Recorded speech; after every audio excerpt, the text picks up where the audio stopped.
ಹಾಸನದಲ್ಲಿ ಆಚಂಗಿ ಬಳಿಯೂ ದುರಸ್ತಿ ವೇಳೆಯೇ ಮಣ್ಣು ಕುಸಿದಿದೆ. ಮಣ್ಣಿನಲ್ಲಿ ಸಿಲುಕಿದೆ ಇಟಾಚಿ. ಚಾಲಕ ಅಪಾಯದಿಂದ ಪಾರಾಗಿದ್ದಾರೆ. ಅದೃಷ್ಟವಶಾತ್ ಯಾವುದೇ ರೀತಿಯಾದಂತಹ ಪ್ರಾಣಹಾನಿಯಾಗಿಲ್ಲ. ನೋಡಿ, ಅಲ್ಲೇನು ಕಾರ್ಯಾಚರಣೆಯನ್ನು ಮಾಡ್ತಿದ್ದಾರೆ ಅವ್ರಿಗೂ ಕೂಡ ಸಾಕಷ್ಟು ಸಮಸ್ಯೆಗಳಾಗ್ತಾ ಇದೆ. ಸಕಲೇಶಪುರ ತಾಲೂಕಿನ ಆಚಂಗಿ ರೈಲ್ವೆ ಹಳ್ಳಿ ಮೇಲೆ ಗುಡ್ಡ ಕುಸಿತ ಆಗಿದೆ. ಮಣ್ಣು ತೆರವು ಕಾರ್ಯಾಚರಣೆ ಮುಂದುವರೆದಿದೆ. ಗುಡ್ಡ ಕುಸಿತ ಹಿನ್ನೆಲೆ ಮಾರ್ಗ ಮಧ್ಯೆಯೇ ರೈಲುಗಳು ಎಲ್ಲಿ ನಿಂತಿದ್ದಾವೆ ಅಲ್ಲೇ ನಿಂತಿದ್ದಾವೆ. ಮಾರ್ಗ ಮಧ್ಯದಲ್ಲಿ ತಿಂಡಿ ನೀರು ಇಲ್ಲದೆ ಪ್ರಯಾಣಿಕರು ಪರದಾಡಿದ್ದಾರೆ. ಬಹಳ ಕಷ್ಟ ಟ್ರೈನ್ದು. ಬಸ್ ಎಲ್ಲೋ ಒಂದು ಕಡೆ ಪಂಚರ್ ಆದರೆ ಅಲ್ಲಿ ಸುತ್ತಮುತ್ತ ಏನಾದರೂ ಸಿಕ್ಕೇ ಸಿಗುತ್ತೆ, ಹೋಟ್ಲು ಗೀಟ್ಲು, ಅಥವಾ ಅವ್ರನ್ನ ಬೇರೆ ಬಸ್ಸಿಗೆ ಹತ್ತಿಸಿ ಕಳಿಸ್ಬೋದು. ಟ್ರೈನ್ ಖಂಡಿತ ಆಗಲ್ಲ. ಏನು ಬೇರೆ ಟ್ರೈನ್ ಬಂದು ಕಳ್ಸೋಕ್ಕಾಗತ್ತಾ? ನೋಡಿ ಹೆಂಗೆ ಮಣ್ಣು ಕುಸಿತ ಇದೆ ನೋಡಿ. ಇಟಾಚಿ ಮೇಲೆ ಬಿದ್ದುಬಿಟ್ಟಿದೆ ನೋಡಿ. ಅಲ್ಲಿ ನೋಡಿ, ಡ್ರೈವರು ಸ್ವಲ್ಪದ್ರಲ್ಲಿ ಪಾರಾಗಿದ್ದಾನೆ. ಅದೇನಾದರೂ ಕಂಪ್ಲೀಟ್ ಮೇಲೆ ಇರೋದು ಕುಸಿದು ಬಿದ್ದಿದ್ರೆ ಎಲ್ಲ ಅದ್ರ ಮೇಲೆ ಬೀಳುತ್ತಾ ಇತ್ತು, ಇಟಾಚಿ ಮೇಲೆ. ನೋಡಿ, ಕಾರ್ಯಾಚರಣೆಗೂ ಕೂಡ ಸಾಕಷ್ಟು ಅಡ್ಡಿ ಆಗ್ತಾ ಇದೆ. ಇಲ್ಲೂ ಕೂಡ ರೈಲ್ವೆ ಹಳ್ಳಿ ಇದೆ. ರೈಲ್ವೆ ಹಳ್ಳಿ ಮೇಲೆ ಭಾರೀ ಪ್ರಮಾಣದ ಮಣ್ಣು ಕುಸಿದಿದೆ. ಹಾಸನದಲ್ಲಿ ಆಚಂಗಿ ಬಳಿ ಅಲ್ಲೂ ಕೂಡ ಇದೇ ಪರಿಸ್ಥಿತಿ. ಅಲ್ಲಿ ಮಧ್ಯೆ ಸಿಕ್ಕಾಕೊಂಡು ಪ್ರಯಾಣಿಕರು ವಿಲವಿಲ ಅಂತ ಒದ್ದಾಡ್ಬಿಟ್ರು. ಯಾಕಾದರೂ ನಾವು ಟ್ರೈನಿಗೆ ಬಂದ್ವಪ್ಪ ಇವತ್ತು ಅಂತೇಳಿ.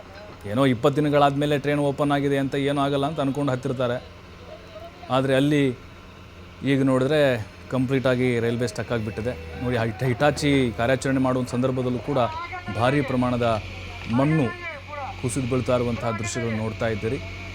ಡ್ರೈವರ್ ಸ್ವಲ್ಪದರಲ್ಲೇ ಪಾರಾಗಿದ್ದಾನೆ. ಬಹಳ ಎಚ್ಚರಿಕೆಯಿಂದ ಇರಬೇಕಾಗತ್ತೆ. ಯಾಕಂದರೆ ಈಗಾಗಲೇ ಭಾರೀ ಪ್ರಮಾಣದ ಮಳೆ ಸುರಿದಿದ್ದರಿಂದಾಗಿ ಏನೋ ಗುಡ್ಡಗಳೇನಿದ್ದಾವೆ ಅವೆಲ್ಲ ನೆಂದು ಹೋಗಿದ್ದಾವೆ. ಹಾಗಾಗಿನೇ ಯಾವಾಗ ಎಲ್ಲಿಂದ ಮಣ್ಣು ಬೀಳುತ್ತೋ ಗೊತ್ತಾಗಲ್ಲ. ಏಕಾಏಕಿ ಈ ರೀತಿ ಅವಘಡಗಳಾಗಿ ನಾವು ಮೊನ್ನೆ ಶಿರೂರು ಗುಡ್ಡ ಕುಸಿತ ನೋಡಿದ್ವಲ್ಲ, ಶಿರಾಡಿ ಘಾಟ್ ನೋಡಿದ್ವಿ. ಹಾಗೆಯೇ ಇಲ್ಲೂ ಕೂಡ ಘಾಟ್ ಸೆಕ್ಷನ್ ಜಾಸ್ತಿ ಇರೋದ್ರಿಂದಾಗಿ ಆ ಮಣ್ಣು ಸಡಿಲಾಗಿಬಿಟ್ಟಿದೆ. ಮಳೆ ಬಂದು ಬಂದು ಬಂದು ಬಂದು ಸ್ವಲ್ಪ ಟಚ್ ಮಾಡಿದರೆ ಸಾಕು ಇಡೀ ಗುಡ್ಡನೇ ಕತ್ತರಿಸ್ಕೊಂಡು ಬೀಳುವಂಥ ಪರಿಸ್ಥಿತಿ ಸದ್ಯಕ್ಕೆ ನಿರ್ಮಾಣ ಆಗಿದೆ. ಇದು ಹಾಸನದ ಆಚಂಗಿ ಬಳಿ ಆಗಿರುವಂಥ ಒಂದು ಘಟನೆ ಇದು. ಅವರು ಕೂಡ ಪ್ರಾಣ ಭಯದಲ್ಲೇ ಕಾರ್ಯಾಚರಣೆಯನ್ನು ಮಾಡ್ತಾ ಇದ್ದಾರೆ. ಏನೋ ಪ್ರಯಾಣಿಕರಂತರೂ ಕೂಡ ಹಿಡಿ ಶಾಪ ಹಾಕಿಬಿಟ್ರು. ಎಲ್ಲಿ ಹೋಗಬೇಕು ಅವರು? ಆ ಕಡೆ ಈ ಕಡೆ ನೋಡಿದ್ರೆ ಪ್ರಪಾತ, ಕಾಡಿದೆ, ಊಟ ಇಲ್ಲ, ತಿಂಡಿ ಇಲ್ಲ, ಇನ್ನೂ ಕೂಡ ಪರದಾಡ್ತಾ ಇದ್ದಾರೆ. ಹಾಗಾಗಿ ರೈಲ್ವೆ ಅಧಿಕಾರಿಗಳು ಅಥವಾ ಸಿಬ್ಬಂದಿ ಏನಿದ್ದಾರೆ ಕಂಪ್ಲೀಟಾಗಿ ಸಮಸ್ಯೆಗೆ ಪರಿಹಾರ ಆದಮೇಲೆ ಅಥವಾ ಕಾರ್ಯಾಚರಣೆ ಆದಮೇಲೆ ಅವಕಾಶ ಕೊಡಬೇಕು. ಈಗ ಅರ್ಧಂಬರ್ಧ ಮಾಡಿ ಏನೋ ಪ್ರಯಾಣಿಕರು ಒತ್ತಡ ಹಾಕ್ತಾರೆ, ಅಥವಾ ನಿಮ್ಮ ಈಗ ಯೋಜನೆಗಳು ಅಲ್ಲಿ ಅರ್ಧಂಬರ್ಧ ಆಗಿದೆ ಅಂಥೇಳಿ ಏಕಾಏಕಿ ಶುರು ಮಾಡೋದಲ್ಲ. ಮತ್ತಷ್ಟು ಮಾಹಿತಿ ಪ್ರಕಾಶ್ ನೀಡ್ತಾರೆ. ಪ್ರಕಾಶ್, ಮತ್ತದೇ ಮಳೆ ಸಮಸ್ಯೆಗಳು ಉಂಟಾಗ್ತಾ ಇದೆ. ಸದ್ಯಕ್ಕೆ ಅಲ್ಲಿ ನಾವು ನೋಡ್ತಾ ಇದ್ದೀವಿ ಆಚಂಗಿ ಬಳಿ ಗುಡ್ಡ ಕುಸಿದಾಗಿರೋದು. ತೆರವು ಕಾರ್ಯಾಚರಣೆ ಈಗಲಾದರೂ ಕಂಪ್ಲೀಟ್ ಆಗಿದೆಯಾ ಅನ್ನೋದು ಹೇಗೆ? ಈಗಲಾದರೂ ಅವಕಾಶ ಸಿಗ್ತಾ ಇದೆ ಟ್ರೈನ್ಗಳು ಓಡಾಡಲಿಕ್ಕೆ? ಪ್ರಭು, ಹಾಸನ ಜಿಲ್ಲೆ ಸಕಲೇಶಪುರ ತಾಲೂಕಿನ ಆಚಂಗಿ ಮತ್ತೆ ನಗರ ಗ್ರಾಮ ಏನಿದೆ, ಅವೆರಡು ಗ್ರಾಮಗಳ ಮಧ್ಯದ ಬಳಿ ಈಗಾಗಲೇ ರೈಲ್ವೆ ಹಳಿಯ ಮೇಲೆ ಭೂಕುಸಿತ ಆಗಿರ್ತಕ್ಕಂಥದ್ದು ಆ ದೃಶ್ಯದಲ್ಲಿ ಸಂಪೂರ್ಣವಾಗಿ ನೋಡಬಹುದು. ಆ JCB ಕೆಲಸ ಮಾಡ್ತಿದ್ದಂತಹ ಸಂದರ್ಭದಲ್ಲಿ ಅದರ ಮೇಲೆ ಬಹುದೊಡ್ಡ ಪ್ರಮಾಣದಲ್ಲಿ ಮಣ್ಣು ಕುಸಿದಿದೆ. ಹಾಗಾಗಿ ಸುಮಾರು 3 ರಿಂದ 4 ಕಡೆ ರೈಲು ನಿಂತಲ್ಲೇ ನಿಂತಿದೆ ಅನ್ನುವ ಮಾಹಿತಿ ಸದ್ಯಕ್ಕೆ ಲಭ್ಯವಾಗಿರ್ತಕ್ಕಂಥದ್ದು. ಬೆಂಗಳೂರು ಮತ್ತೆ ಕಾರವಾರಕ್ಕೆ ಹೋಗುವಂತಹ ರೈಲು ಮಾರ್ಗ ಮಧ್ಯದಲ್ಲಿ ನಿಂತಿದೆ.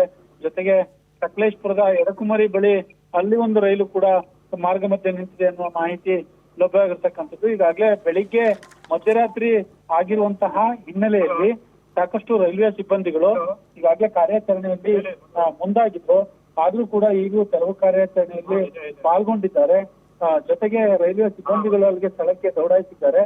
ಬಹಳ ಮುಖ್ಯವಾದ ವಿಚಾರ ಏನು ಅಂತಂದ್ರೆ, ಯಾರ್ಯಾರು ಬೆಂಗಳೂರಿನಿಂದ ಕಾರವಾರಕ್ಕೆ ಹೋಗ್ತಿದ್ದಂತಹ ಕೆಲವರು ವಿದ್ಯಾರ್ಥಿಗಳ ಸಂಕಷ್ಟ ಸಾಕಷ್ಟು ಸಿಕ್ಕಿದ್ದಾರೆ ಅನ್ನುವ ಮಾಹಿತಿ ಲಭ್ಯವಾಗಿದೆ. ಪರೀಕ್ಷೆ ಮುಂದೂಡಬೇಕು ಅನ್ನುವ ಆಗ್ರಹವನ್ನು ಕೂಡ ಮಾಡಿರುವಂತದ್ದು. ಕೆಲವೊಂದು ಎಕ್ಸಾಮ್ಗಳು ಇರುತ್ತೆ ಇವತ್ತು, ಹಾಗಾಗಿ ಅವನ್ನ ಮುಂದೂಡ್ಲಿಕ್ಕೆ ಮನವಿಯನ್ನು ಕೂಡ ಈಗಾಗಲೇ ವಿದ್ಯಾರ್ಥಿಗಳು ಮಾಡಿರುವಂತದ್ದು. ಈಗ ಏನು ರೈಲ್ವೆ ಸಿಬ್ಬಂದಿಗಳು ಕೂಡ ನಿರಂತರ ಕಾರ್ಯಾಚರಣೆಯಲ್ಲಿ ಮುಂದಾಗಿರ್ತಕ್ಕಂಥದ್ದು. ಬಟ್ ಒಂದು ಮಾಹಿತಿ ಪ್ರಕಾರ ಇನ್ನೊಂದು 2-3 ಗಂಟೆಯಲ್ಲಿ ತೆರವು ಕಾರ್ಯಾಚರಣೆ ಸಂಪೂರ್ಣವಾಗಿ ಕ್ಲಿಯರ್ ಆಗುತ್ತೆ ಅನ್ನುವ ಮಾಹಿತಿ ಲಭ್ಯವಾಗಿತ್ತು. ಮತ್ತೆ ಇನ್ನೊಂದು ಕಡೆ ಗುಡ್ಡ ಕುಸಿದಂತಹ ಹಿನ್ನೆಲೆಯಲ್ಲಿ ಮತ್ತೆ ವಿಳಂಬವಾಗುವ ಸಾಧ್ಯತೆ ಇದೆ ಅನ್ನುವ ಮಾಹಿತಿ ಲಭ್ಯವಾಗಿದೆ. ಪ್ರಕಾಶ್, ನಾವು ನೋಡ್ತಾ ಇದ್ದೀವಿ ಅಲ್ಲಿ ಸಾಕಷ್ಟು ರೀತಿಯ ಅವಾಂತರಗಳಾಗ್ತಾನೆ ಇದೆ. 20 ದಿನ ಈಗ ಕ್ಲೋಸ್ ಆಗಿತ್ತು, ಮತ್ತೀಗ 2 ದಿನದಿಂದ ರೈಲ್ವೆ ಓಡಾಟ ಶುರುವಾಗಿದೆ ಅಂದರೆ ಕಂಪ್ಲೀಟ್ ಆದಮೇಲೆ ಅವಕಾಶ ಕೊಡ್ಬೋದಾಗಿತ್ತಲ್ವ? ಯಾವಾಗ ಏನಾಗುತ್ತೆ ಅಂತ ಹೇಳೋಕ್ಕಾಗಲ್ಲ. ಮೊದಲೇ ಮುನ್ಸೂಚನೆ ಅದು ಗೊತ್ತಾಗೋದಲ್ವಾ? ಅಥವಾ ಈ ರೀತಿಯಾಗಿ ಅಧಿಕಾರಿಗಳು ಯಾವ ನಿರ್ಧಾರಕ್ಕೆ, ಯಾವ ಆಧಾರದ ಮೇಲೆ ನಿರ್ಧಾರಕ್ಕೆ ಬರ್ತಾರೆ ಅಂತ? ಪ್ರಭು, ಖಂಡಿತವಾಗ್ಲು ಕಳೆದ 20 ದಿನಗಳಿಂದಲೂ ಸಕಲೇಶಪುರದ ಎಡಕು ಮರಿ ಬಳಿ ಗುಡ್ಡೆ ಕುಸಿದು ಸಾಕಷ್ಟು ರೈಲ್ವೆ ಸಂಚಾರ ಕೂಡ ಸ್ಥಗಿತ ಆಗಿತ್ತು.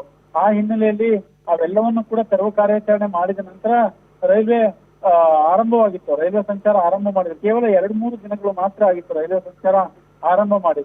ಇವತ್ತು ಏನು ಮಧ್ಯರಾತ್ರಿ ಅಂದ್ರೆ ಬೆಳಗಿನ ಜಾವ ಹೋಗ್ತಾ ಇದ್ದಂತಹ ಸಂದರ್ಭದಲ್ಲಿ ರೈಲ್ವೆ ಹಳಿ ಮೇಲೆ ಗುಡ್ಡೆ ಕುಸಿರುವಂತದ್ದು. ಆದ್ರೆ ಮಳೆಯ ಸಂದರ್ಭ ಪರಿಣಾಮ ಯಾವಾಗ ಬೇಕಾದ್ರೆ ಹಳಿ ಮೇಲೆ ಗುಡ್ಡ ಕೂಡ ಕುಸಿಬಹುದು ಅನ್ನುವ ಆತಂಕ ಎದುರಾಗಿತ್ತು. ಬಟ್ ಏನು ಮಾಡ್ಲಿಕ್ಕೆ ಬೆಂಗಳೂರಿನಿಂದ ಮಂಗಳೂರಿಗೆ ಹೋಗ್ಲೇಬೇಕು ಅಂದ್ರೆ ರೈಲು ಸಂಚಾರ ಮಾಡ್ಲೇಬೇಕಾಗುತ್ತೆ.